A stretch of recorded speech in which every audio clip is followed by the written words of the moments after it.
All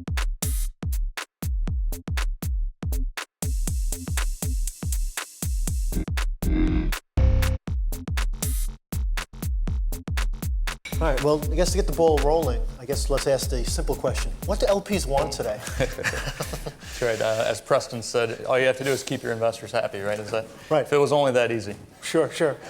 So I think a lot of the panels yesterday hit on a number of the issues, and transparency, I think, would be the number one that I would highlight right out of the gate. I think the LP community is, continues to increase on their demands from the GPs and their expectations of what they should get. And it's no longer a time when, an LP can commit the capital and then the GP can invest and, we'll give you the quarterly valuations, maybe the annual valuations, and that's all you need to know. Right. We'll deliver our returns and that's it. That's not good enough anymore.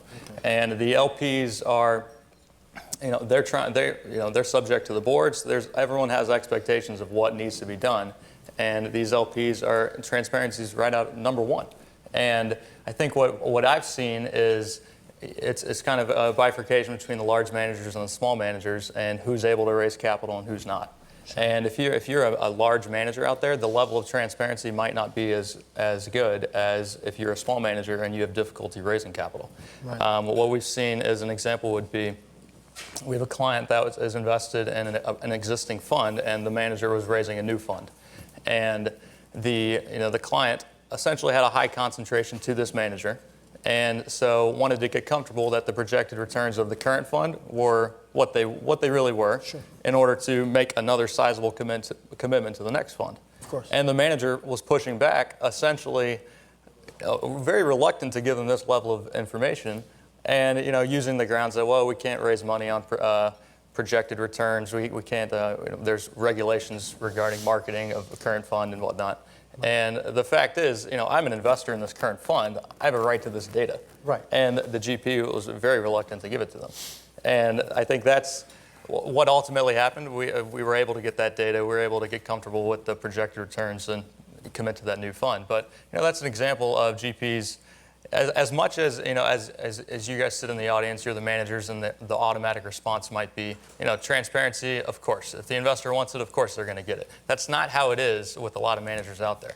And so I would caution that for the managers here, that you need to be the proactive one. You need to be that manager that is responsive to the LP and build that relationship. I think that's a great point, is building. What does it mean for you when you provide a level of transparency for the client? You're building that relationship over time. And so it's small deposits, but when I send a request to a manager, or when a client sends a request to a manager and they get an immediate response, what does that do? That gives a small deposit in that client's mind, and over time that builds. And then that's a long-term source of capital that you're going to be able to go back to that well and draw upon over time, and that's an important fact. Yeah, are LPs going to be able to use all this transparency that they're demanding? I mean, it seems like they're asking for a lot these days, maybe more than they can handle. Right. What are your thoughts on that? I think that's a great question, and it's split. So I think you've got staffing constraints at many of the public plans, and it is a question of, you're requesting this data. It sounds great to get it, but what are you really doing with it? And that was something discussed yesterday. I think the fact is, if the staffs are sophisticated enough that they can use it, I think they will. You see that a lot more on the private plan side, where they have enough resources that they can analyze it. You don't want to get into a situation where you're just checking the box and collecting the data. That's not why we're requesting data from managers. That's not why our clients are requesting the data. Hopefully, if we're requiring the manager to spend time on a particular questionnaire, we're not just wasting your time. We're asking it for a specific reason. But what I would say is, a lot of the times you should push back and understand what we're really asking for. And because the inefficiency is very high. I mean, you'll see it on the DDQ process. You'll see it so the front end on the ongoing side as well.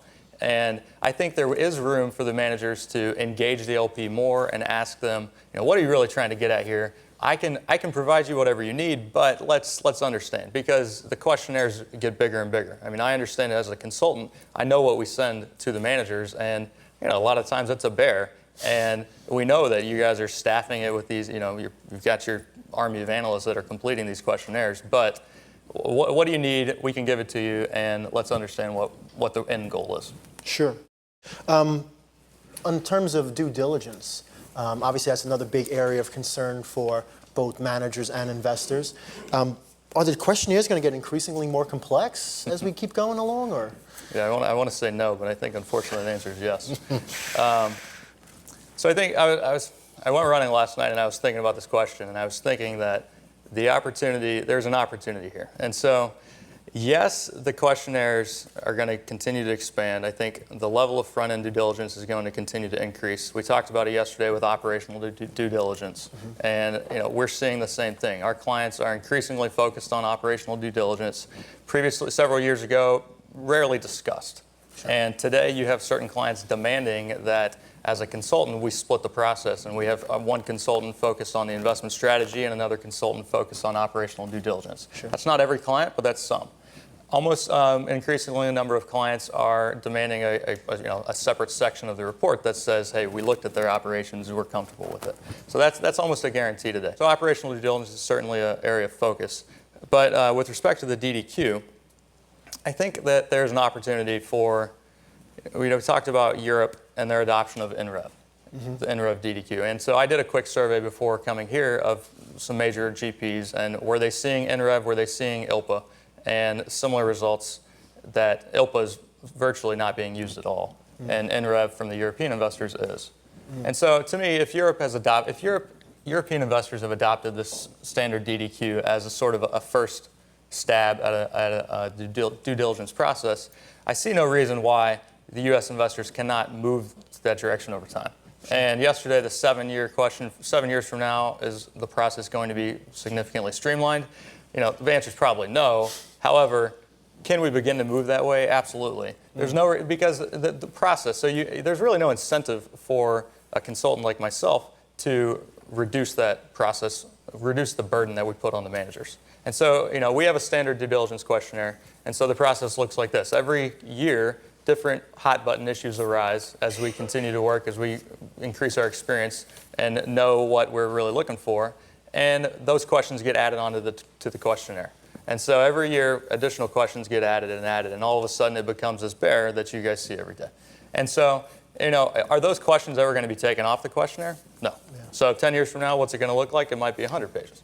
So, but I think what you're seeing is and I've looked at the ILPA DDQ and the NREV DDQ, and frankly, they're very good. And they cover, I'd say 90% of the issues that we cover in ours. So is there room to streamline that and everyone work off of a baseline questionnaire and then supplement it with some specific issues? Absolutely, and I would be an advocate for that. Right, okay. So for the managers out there, how do you think they should present their track record to investors when they come to them and ask, what's your performance like, or they're doing their due diligence? Right. What do you recommend?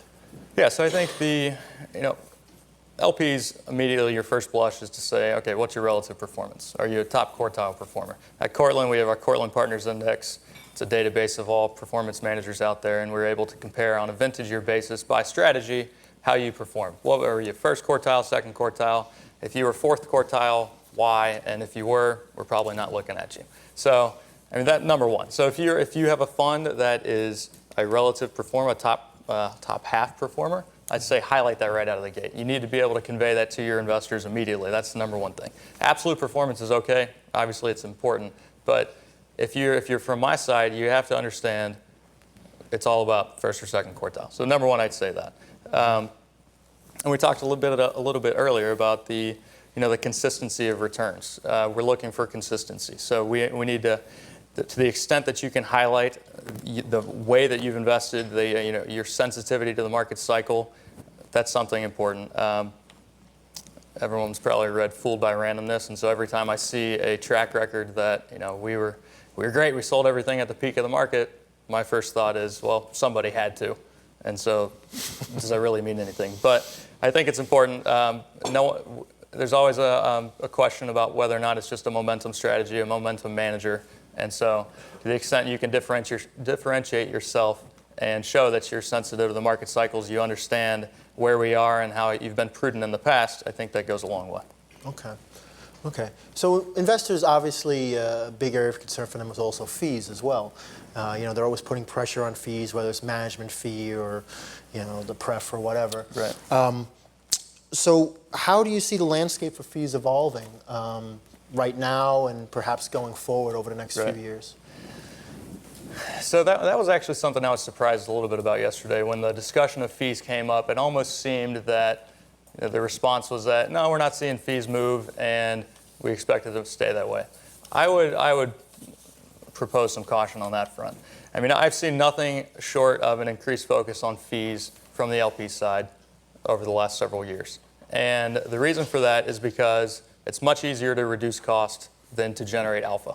And you have to understand what these LPs are what they're faced with from the boards, and the situations that they run into with their boards. The focus on cost is at an all-time high, and the pressure to reduce cost is significant. And so, if you're an LP and you can show to your board that we were able to reduce the management fees by X amount, that's tangible. That's today.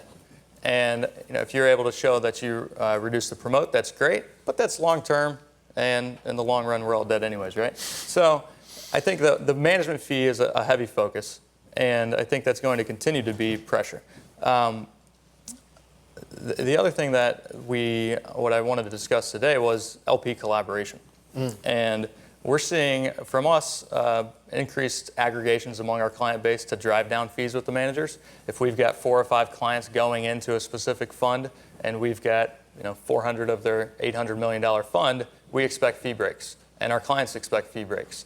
And the managers that are frankly conducive to that and willing to concede some fee breaks are more than likely going to get more capital. And so it's not that we're trying to play the big dog, just drive fees, but I mean the fact is if we recognize that if we're 50% of the fund, that there's some room for movement on the fees. Sure. Well, I mean, obviously managers rely on the fees to run their businesses, cover their costs, whatnot. How much is enough? When does the break become too much? Obviously you're not looking to drive these guys out of business, or you're not going to be investing with anybody, right? Or you're going to have to do, all the LPs are going to have to do it themselves, which not everybody has the capability to do. Right. So where does the balance get struck? Yeah, and we're sensitive to that. We understand that management fees are the lifeblood of the organization and keeping the lights on. However, not every organization is keeping the lights on. They're keeping the lights on and they're flying their private jet to Bermuda. It's not intended to be a profit center. It's all about alignment of interest. And unfortunately, for a lot of managers out there, it is a profit center, and they're making significant money on the management fees. Some of the mega funds out there, don't tell me that they're not making a profit off of these management fees. And if you are, it gets back to the who the investor is and what they're focused on, what they're being faced with from the fees, and then what the manager is representing that we can't keep the lights on. Well, and then you do a little digging and you get their budgets, you understand what they're paying their top staff, and you're keeping your lights on. Let's not act like you're not making money off these management fees. And so it's just something to be cognizant of. Sure. And we walked into a board meeting one time, and the board, the main trustees, pushed back against the manager right in the middle of the board session, asking them, how can you charge this much fees? How can you make this much management fees? And the fact is, they've got a great track record. They're able to raise capital without, flip the switch and the capital comes pouring in, and that's why they're able to charge those management fees. But from the board's perspective, they're seeing the, on a relative basis, the fees are higher than other funds, and they're questioned. So fees are always going to be a focus. And yesterday it almost seemed like investors aren't focused on that. I would say investors are very focused on fees, and that's the management fee. On the promote side, we didn't discuss this yesterday, was that promotes are changing too. We're seeing catch-ups go away on a lot of the funds that we recommend. 20 over an 8 or 20 over a specific hurdle is starting to become a lot more common than it used to be. Obviously the tides changed a little bit, so you saw very strong catch-ups pre-downturn when the capital raising, when the spigots were flowing, and then the pendulum swung a little bit. And so could that change again? Sure, but for right now, you're starting to see a lot of the catch-ups get reduced and go away. We've recommended a lot of deals where there's no catch-up and it'll just be straight 20 over a 7 or an 8. I would like to thank you, Jarrod, for your time today. I appreciate it.